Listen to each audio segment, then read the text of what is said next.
දේවාලයකම පාහේ තින්නෝරු එසේත් නැතිනම් විභූති බැතිමතුන්ගේ නළලේ ආලේප කිරීම සඳහා යොදා ගනී.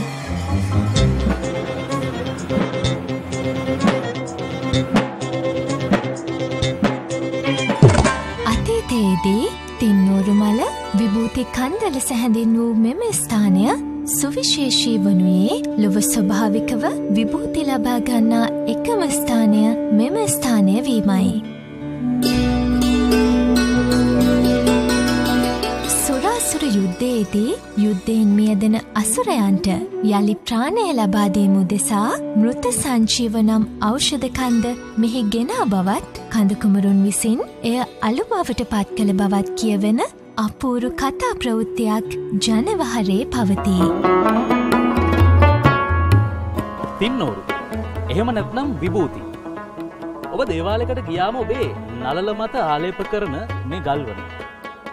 අපේ ලංකාව ඇතුලේ ගන්නට තිබෙන එකම ස්ථානය කතරගම හා බැඳෙනවා. ලෝකයේම මේ වගේ නිදියක් තියෙන්නේ කතරගම ආශ්‍රිතව පමණයි. කතරගම ඇසළ මංගල්‍ය සමයේදී පමණක් පොළවෙන් මතුවෙන මෙම තින්නෝරු ඇසළ මංගල්‍යය අවසන් වනවත් සමගම වියැකී යන්නේ දෙවියන්ගේ ප්‍රාතිහාර්යයක් නිසා වින්දෝ සිටේ.